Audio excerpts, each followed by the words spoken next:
Heureux de vous savoir à l'écoute et bienvenue dans un nouvel épisode de Soluble. Aujourd'hui, je me demande comment réduire la quantité de nos déchets. Il faut dire qu'en France, on produit autour de 340 millions de tonnes de déchets chaque année. Alors, tout flux confondu, les ménages, les entreprises, le bâtiment. Et mon invitée a choisi, elle, de vivre une vie zéro déchet. Bonjour Fiona Cosson. Bonjour. Tu es la fondatrice de Zero Waste Marseille et je te reçois parce que tu publies Tard pas en moins, un guide qui regorge de conseils et de bonnes adresses zéro déchet pour ta ville, Marseille, dans la métropole, Aix-Marseille, Provence, où chaque habitant produit en moyenne 621 kilos de déchets ménagers, ce qui est un peu au-dessus de la moyenne nationale, 550 kilos par habitant. Alors, on va parler dans cet épisode de ceux qui alimentent nos poubelles, on va tâcher de voir ce qu'on peut changer selon toi, très concrètement, parce que tu as adopté des stratégies, des solutions que tu partages donc avec le public. Nos déchets sont le reflet pas très ragoûtant de nos modes de vie, même si des efforts commencent à apporter leurs fruits en matière de recyclage ou de lutte contre le gaspillage. Alors tu nous diras si c'est suffisant et on verra si la vie zéro déchet est une utopie ou alors un cap motivant qui fait avancer les gens. Mais d'abord, en début d'épisode, je m'intéresse toujours au parcours de l'invité. Fiona, tu n'es pas née à Marseille, si je suis bien informé. Qu'est-ce qui t'a conduit à t'engager sur ce thème dans la deuxième ville de France sous le soleil? Oui, en effet, je suis arrivée à Marseille en 2013, donc ça fait un peu plus de 10 ans et comment j'en suis arrivée là? Parce que ça m'a heurtée assez fort. En fait, j'ai du jour au lendemain, je me suis mise à faire, des allergies, aux produits, cosmétiques et ménagers, une allergie aux conservateurs qui m'a beaucoup handicapée, pour laquelle j'ai cherché, des solutions, naturelles et à l'époque, on en était au balbutiement du zéro déchet et du partage justement de recettes à faire soi-même et cetera et c'est un peu comme ça, que je suis tombée sur Zero Waste France, en fait et donc moi, au départ, ma motivation, c'était plutôt de, chercher à, améliorer le contenu des produits que j'utilisais sur mon corps et puis finalement, je me suis aussi questionnée sur le contenant et la problématique, du plastique et des déchets en règle générale et donc voilà, ça fait un peu plus de 10 ans que je suis, adhérente et militante, pour, de Zero Waste France. 10 ans d'action et donc de conseils, de tutos aussi que tu vas nous partager, puisque d'un savoir-faire de terrain. Les déchets, on en produit toutes et tous. Je parlais des chiffres de la métropole d'Aix-Marseille. On est un peu au-dessus de la moyenne nationale en volume produit et la France se situe plutôt dans la moyenne européenne pour les déchets par habitant. Vous pouvez lire tous les chiffres détaillés dans la description de l'épisode. Alors Fiona, parlons un peu d'abord de ce problème, de ce poids de ces déchets. Cette situation, elle raconte nos modes de vie quelque part. Nos poubelles ont beaucoup de choses à nous dire, si j'ose dire. Oui, oui, c'est vrai et puis c'est un sujet qui est en effet, pas très glamour, hein, quand on jette notre poubelle, on n'a plus envie d'y penser et pour autant, il se passe quand même plein de choses après, selon le traitement qu'on leur inflige, que ça soit, l'incinération ou l'enfouissement et tout ça a énormément de conséquences, sur l'environnement. Mais en fait, quand on parle de déchets, en effet, ça raconte nos modes de vie, ça raconte aussi ce qu'on produit et ce qu'on consomme. Et en fait, la problématique, des déchets se cantonne pas juste au traitement des déchets, mais c'est un peu tout le chemin qu'il faut, revoir, l'extraction de matières premières, au transport, à la fabrication et cetera. Et tout ça a un coût, environnemental, très élevé. Donc c'est à la fois, problématique de surproduction, de surconsommation et de traitement, des déchets. Oui, on va s'attarder un peu sur ça. La production, le traitement des déchets, c'est aussi un sujet climat. Ça représente environ 4% des émissions de gaz à effet de serre qui sont responsables du réchauffement climatique. Réduire nos déchets, tu le disais, c'est agir contre aussi la pollution, l'épuisement des ressources naturelles aussi. On pense alors même au pétrole, au bois, évidemment à l'eau, ces matières premières qui servent à fabriquer nos objets, nos biens de consommation ou nos bâtiments. C'est aussi limiter la pollution de l'air, des sols, des eaux. Tu nous disais tout à l'heure qu'il fallait fallait voir le sujet de façon globale, on peut penser évidemment à trier ces déchets, on va en reparler dans un instant, mais il y a aussi le point de ce qu'on appelle dans le langage un peu technique les déchets à la source, les réduire à la source, c'est-à-dire quelque part une invitation à consommer moins ou produire moins. Oui, tout ça en même temps, c'est déjà, je pense, commencer par, hem, regarder, analyser ce qu'on consomme nous, en tant que citoyens, essayer de faire une petite autopsie de sa poubelle, si on peut, pour, comprendre, qu'est-ce qu'on produit le plus, heu, comme déchets. Et en effet, après, bah, ouais, il y a plein de choses à mettre en place et puis il faut le faire à son rythme et doucement, pour pouvoir petit à petit réduire à la source, nos déchets dans tous les aspects de la vie quotidienne, parce que ça s'applique à la maison, ça s'applique au travail, ça s'applique, dehors, en vacances, tout le temps. Mmh. Réduire nos déchets à la source et au quotidien. En tout cas, avoir cette réflexion, cette conscience quelque part que nos déchets, en bout de chaîne, commencent aussi à l'examen, peut-être du besoin. On va aller, dans les détails des solutions dans un instant. Je vous donne encore quelques chiffres, notamment sur l'échelon local, municipal et les choses qui avancent, qui progressent aussi. L'Union européenne, s'était fixé l'objectif de 55 de recyclage de déchets municipaux à la fin de l'année 2025. Alors, il est encore trop tôt pour évaluer où on en est précisément, mais ce sont des paliers progressifs pour le recyclage. 60% de nos déchets devront être recyclés en Europe en 2030, 65% en 2035. On comprend que nous sommes donnés des objectifs et pourtant au quotidien, c'est un sujet qu'on ne débat pas trop. On peut, pour le tri sélectif, se retrouver face à ces différents bacs de couleurs. Est-ce que tu as l'impression dans tes échanges quotidiens que ce sujet est assez pris en compte par je vais dire par la population, le sujet de la bonne gestion de ces déchets? Je dirais que oui, parce qu'à Marseille, c'est peut-être un cas particulier aussi, mais on en parle quand même régulièrement, des déchets à Marseille, de la problématique de la saleté de nos rues, des déchets sauvages, des grèves récurrentes, des services de collecte, de déchets. Donc c'est un sujet qui est très présent ici, dans la ville, mais qui justement, je pense, génère beaucoup de frustration, de colère de la part, des habitants et de méfiance aussi envers le service public. En tout cas, on peut dire, assez facilement que le service public, de la métropole Aix-Marseille n'est pas à la hauteur, de cette grande ville-là. Et donc oui, on en parle beaucoup. Après, moi, j'ai quand même l'impression là, en 8 ans de Zéro Waste Marseille, que, les comportements évoluent et que, oui, il y a des gens qui s'intéressent, très concrètement à leur consommation. Alors certaines fois pour des raisons, économiques, mais, il y a pas de mauvaise, raison, de repenser sa consommation. Et je pense qu'il y a aussi beaucoup de gens, qui mettent déjà en place des actions de réduction de leurs déchets, au quotidien, sans s'en rendre compte forcément, sans le verbaliser comme tel. Et ces gens-là, je trouve que c'est très intéressant aussi d'aller, ben, voilà, mettre en lumière, ce qu'ils font déjà et les encourager, à aller plus loin. Je pense notamment aux gens qui ont, je sais pas, une gourde, qui se tournent vers la seconde main, pour acheter des vêtements et cetera, heu, pour des raisons économiques, souvent.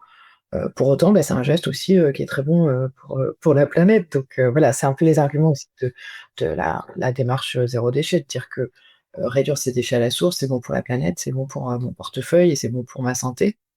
Moi, j'en suis la preuve, hein, on en a parlé au début. Mais oui, oui, bon, c'est un sujet qui évolue, en tout cas, les discussions qu'on a avec, nos différents publics tout au long de l'année, sont différentes, elles évoluent, beaucoup. Il y a eu aussi l'avant, l'après-covid, tout ça. Beaucoup d'actions aussi, de sensibilisation sur le terrain. On voit, ces mouvements, citoyens, de collecte, de dépollution, de lieux de collecte de déchets sauvages. Évidemment, des sensibilisations dans les écoles. Allez, j'en viens à Tarpin moins, ce guide au nom très marseillais qui regorge de solutions et de retours d'expérience. Alors Tarpin en marseillais, ça veut dire très, trop ou dans ce cas a beaucoup. Avec ce guide, tu entends démontrer qu'on peut faire beaucoup mieux. Alors par où commencer, pour, avancer vers, cet objectif du zéro déchet? C'est la prise de conscience dont tu parlais le plus important ou des actions du quotidien à mettre en place? Par où commencer? Alors tu fais bien de parler d'objectifs de réduction. Déjà, je pense que c'est important de dire que faut pas avoir peur du terme «zéro déchet». On vise pas le zéro, hein, c'est inatteignable, on le sait et c'est une direction. C'est une direction, on vise on vise le zéro, sans pour autant, y aller, tête baissée. Après, comment on rentre dans cette démarche? Justement, c'est propre à chacun déjà les arguments, le déclic qui va se faire, différemment d'une personne à l'autre et on va commencer à un endroit plutôt qu'à un autre. C'est un peu tout le travail qu'on fait avec Zero Waste Marseille depuis 8 ans maintenant, puisqu'on a créé l'association en 2017, de proposer chaque année des événements, des ateliers, des conférences à différents formats pour sensibiliser les gens et pour atteindre certains publics, puis avec tel format en atteindre un autre. En fait, il y a différents points d'entrée dans cette démarche et tout notre travail de sensibilisation, c'est de trouver quel est le point d'entrée de la personne là qui est en face de moi, le bon argument, Mmh. le bon accompagnement.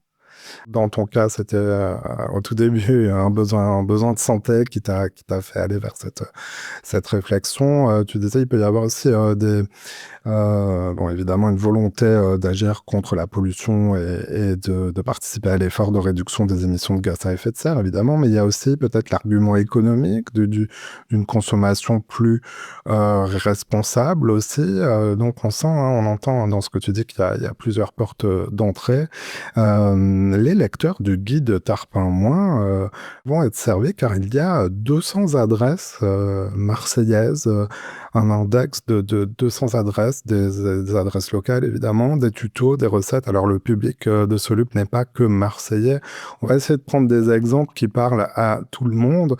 Est-ce que tu peux nous donner quelques exemples justement d'adresses, d'initiatives qui peuvent illustrer l'ambition de ce guide zéro déchet? Bah, déjà, ce qui est important de savoir, je pense, sur le contenu, de Tarpamin, c'est qu'il y a 10 chapitres thématiques qui sont, heu, autant d'aspects de notre vie quotidienne, l'alimentation, la mode, la vie professionnelle, les animaux et cetera et dans chacun, on va trouver, des conseils vraiment très concrets, sur comment, voilà, réduire, les déchets dans ma cuisine, dans ma salle de bain et cetera et en effet, on va donner, des adresses, près de 200 en effet, marseillaises mais pas que, hein. Il y a aussi beaucoup de sites internet, beaucoup de solutions, plutôt, en ligne et qui sont donc valables pour, aussi les non marseillais, pour, bah, voilà, pour aller, se faire aider, pour, découvrir, des commerces. L'idée, c'est un peu de redonner le pouvoir au citoyen sur sa consommation et lui faire voir un peu la ville différemment et je le disais tout à l'heure, les déchets, c'est un sujet pas glamour, mais pour autant, je trouve que quand on parle de déchets à Marseille, en tout cas, on raconte aussi plein de belles choses sur, toutes les belles initiatives qu'il y a, tous les commerces, qui nous aident à réduire nos déchets et cetera. Donc voilà, là-dedans, on va retrouver tout un tas d'adresses, très différentes. Ça va, des ressourceries aux friperies, aux commerces, qui proposent, des produits d'occasion, du vrac, des services de location, de mutualisation, en passant, aussi par, tous les artisans, bon qu'on n'a pas pu énumérer, dans le livre, sinon ce serait, trop long, mais heu, on a un peu oublié aussi ces savoir-faire-là, du cordonnier, du tapissier, du couturier qui vont aussi nous aider à, allonger la durée de vie, de nos objets du quotidien, ce qui est aussi, un exemple très concret, de ce qu'on peut faire pour, réduire ces déchets. Alors, des initiatives, et notamment autour des vêtements, de la réparation, de la seconde main. Donc, c'est cette économie qui se développe hein, quand même, et notamment dans une ville comme Marseille, à l'échelle de quartier, souvent à taille humaine. On sait que la fast fashion, ces vêtements très bon marché qu'on porte peu et qu'on remplace vite, pèsent lourd dans notre bilan, y compris en termes de déchets. Est-ce que ça, c'est une porte d'entrée, justement, les vêtements pour bien réduire le poids de ses déchets et aller vers des solutions alternatives. Lesquelles marchent le mieux? Tu parlais de friperie, de ressourcerie. Qu'est-ce que tu conseilles pour essayer d'alléger son poids en déchets de vêtements? Ça va dépendre un peu de comment comment tu aimes t'habiller. Mais en effet, la seconde main se développe, énormément dans le secteur du vêtement et c'est une très, très bonne nouvelle. Au départ, en effet, les friperies parce il y a cette mode du vintage et de chercher des vêtements, d'une autre époque, qu'on remet, au goût du jour. Maintenant, il y a aussi, les clients, changent. Il y a aussi vraiment un réel, besoin d'aller, trouver des vêtements, à meilleur prix. Il y a vraiment une raison économique, derrière.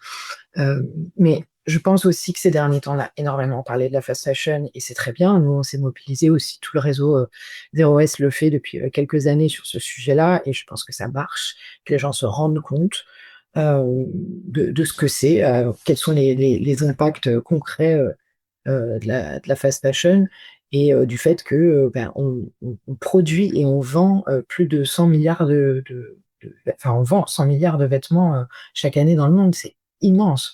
On a de quoi habiller des générations entières, là, même si on s'arrête demain, de produire des vêtements, on a de quoi habiller des générations entières et donc je pense que, voilà, les gens, prennent en compte ça petit à petit et voilà, il y a les friperies en effet donc pour, les vêtements, plutôt vintage et puis, des ressourceries, des dépôts-ventes, des associations, type, la Croix-Rouge, Emmaüs et cetera, où on va trouver aussi des vêtements de très bonne, qualité mais, plus basiques peut-être, ça dépend en fait. Faut aimer chiner et chercher, des petits trésors cachés dans ces boutiques quoi. C'est ce que j'aime beaucoup, faire. Et ne pas négliger la réparation donc des vêtements, des chaussures, évidemment. Alors, les couturières, les cordonniers sont restés très largement dans nos villes. Alors, je sais que le public les rencontre régulièrement, évidemment, sur ton terrain, donc à Marseille, plus largement aussi à travers la France. Le réseau Zero Waste propose différentes actions, et notamment auprès des familles. Elle organise des défis famille zéro déchet. Comment ça marche concrètement et qui peut y participer? Oui, c'est un super projet, le défi des familles, merci d'en parler, qui existe depuis plusieurs années, qui peut être mis en place par des collectivités, par des associations, par qui veut en fait, hein. C'est un format assez répandu et en effet, il y a beaucoup de groupes locaux de Zero Waste qui se sont emparés de ce projet-là et nous y compris. Ça fait, 4 ans qu'on organise ça en partenariat avec la métropole Aix-Marseille-Provence pour le coup. Heu et donc chaque année, on accompagne, 100 foyers à la réduction de leurs déchets, heu, des habitants, venus de toute la métropole Aix-Marseille-Provence. Il y a pas vraiment de critères, on leur demande juste d'être motivés évidemment à réduire leurs déchets et d'être disponibles, de se rendre disponibles pour ce projet-là et donc bon, nous, on travaille un an entier sur chaque édition, mais les familles, on les accompagne vraiment, sur 6 mois. Donc on leur demande d'être disponibles sur 6 mois et pendant 6 mois, on leur demande de peser leurs déchets évidemment, au début, à la fin, pour qu'on puisse avoir des données et montrer que cette démarche fonctionne et on va leur proposer pendant ces 6 mois des ateliers, des visites, de centres de tri, de centres, de tri textile et cetera. C'est un projet un peu, oui, d'accompagnement, mais en accéléré, quoi, hein. C'est très intense pour ces familles-là, mais chaque année, on a, 100 foyers, volontaires, même plus, hein. On a des listes d'attente aussi, donc on sent et on voit que ça marche et puis surtout, on a des résultats. Nous, chaque année, on a en moyenne, 30 de réduction des déchets de la part des de ces familles-là, de ces foyers-là et c'est une moyenne, hein. Il y en a qui font beaucoup plus, il y en a qui font un peu moins.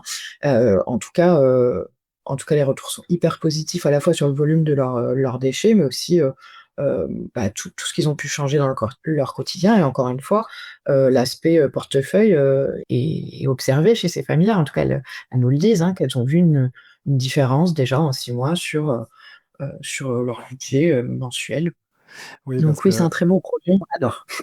tu le disais, enfin, je te le faisais un peu dire aussi, parce que zéro déchet, ça peut faire un peu peur aussi, parce qu'on peut se dire, on n'a rien à jeter. Donc, ça veut dire qu'on n'a rien en amont ou très peu de choses, qu'on se départit de beaucoup de choses de son quotidien. On comprend hein, que c'est un objectif motivant, mais pas l'aboutissement absolu d'avoir 0 kilo de déchets. Toi, sur quels critères tu mesures ton évolution dans cette transition que tu as eue depuis 8 ans, si j'ai bien retenu ce que tu disais au début de l'épisode, entre ta vie, j'allais dire, d'avant, cette prise de conscience, et aujourd'hui, très investie. Est-ce que c'est en kilos de déchets que tu le mesures ou autrement? Je l'ai fait, il y a eu une époque où moi j'ai pesé mes déchets aussi, la première fois qu'on a organisé un défi des familles en 2018, je l'avais fait avec eux pour voir, et j'en produisais très peu, donc c'était chouette. Depuis, j'ai arrêté de faire ça. Après disons que je le mesure un peu à l'œil, c'est-à-dire que je regarde quand même, les emballages que je produis parce que j'en produis encore à certains moments, donc je vais le voir comme ça et puis, Hem, oui, ça a énormément changé. Puis il y a des phases, il y a des phases où on est très motivé, on avance vite, d'autres moins. Donc encore une fois, moi, mon meilleur conseil, c'est vraiment de prendre le temps et de pas se culpabiliser quand ça ne fonctionne pas. On a aussi on vit, chacun et moi la première, des changements dans nos vies, des déménagements, des changements de travail, de régime alimentaire et cetera, qu'il faut qu'à certains moments, c'est pas toujours compatible. En voyage ou dans certaines villes. Là, c'est à Marseille, il y a énormément d'alternatives et je conçois que dans d'autres villes ou villages, c'est plus compliqué. Donc voilà, il faut pas trop se culpabiliser là-dessus. Moi, en tout cas, j'y vais, progressivement. J'ai encore des efforts à faire. Bon, au bout de 10 ans, je pense que ça va, hein, c'est très raisonnable ce qui me reste à faire, à Mhm. accomplir. Mais, voilà, en tout cas, je m'analyse plus trop maintenant. Je l'ai fait, beaucoup au début. Là maintenant je me laisse je me laisse un peu vivre, sans culpabiliser et ce que je regarde surtout, c'est ce que je fais maintenant, comment je me suis investie dans le sujet au-delà de chez moi. Parce que c'est ça aussi qui a motivé, la création de Zero Waste Marseille. C'est une fois que j'avais mis ça en place dans mon quotidien, j'ai eu envie de le partager, de rencontrer des gens qui partageaient les mêmes valeurs et les mêmes convictions que moi et depuis je suis très investie, dans Zero Waste France, dans Zero Waste Marseille et voilà, ma fierté elle est surtout à cet endroit-là de partager, toute cette expérience, du zéro déchet dans la ville, notamment à travers, Tarpin. Tarpin Moins, donc ce guide qu'on peut retrouver alors dans des canaux de vente particuliers. C'est un livre, c'est un ouvrage auto-édité. Est-ce que tu peux nous dire comment se le procurer? Oui, oui, en effet, donc c'est auto-édité par, Zero Waste Marseille et tous les bénéfices de la vente reviennent à Zero Waste Marseille, je précise aussi. Là, pour le moment, il y a 3 boutiques, partenaires dans Marseille, qui vendent ce livre et évidemment des boutiques qui sont citées dans Interparlement et qu'on aime beaucoup. Donc c'est aussi l'occasion d'aller découvrir, des boutiques, chouettes qu'on conseille, vivement.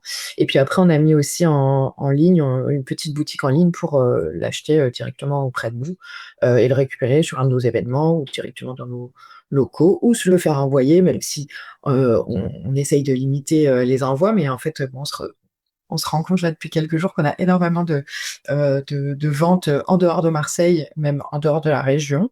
Hmm. Donc ça me fait très plaisir. En effet, ce livre, il marche aussi très bien dans d'autres villes, à tous les conseils qu'on donne sont valables pour tout le monde. Et la belle ville de Marseille intéresse aussi, hein. Beaucoup de gens sont attachés à cette ville. Et moi, le premier, Fiona Cosson, donc fondatrice de Zero Waste Marseille, était dans Soluble. Je mets toutes ces adresses dont tu viens de parler, ce lien dans la description de l'épisode. On retrouve aussi facilement sur Internet l'association et on te retrouve aussi sur les réseaux sociaux facilement. Ah bah, oui, oui, on essaye d'être partout, hein. C'est aussi une façon de sensibiliser, aussi sur les réseaux. Donc, en effet, Facebook, YouTube, Instagram, LinkedIn, on est partout. Fiona Cosson, merci d'être passée dans Soluble. Merci beaucoup à toi, Simon.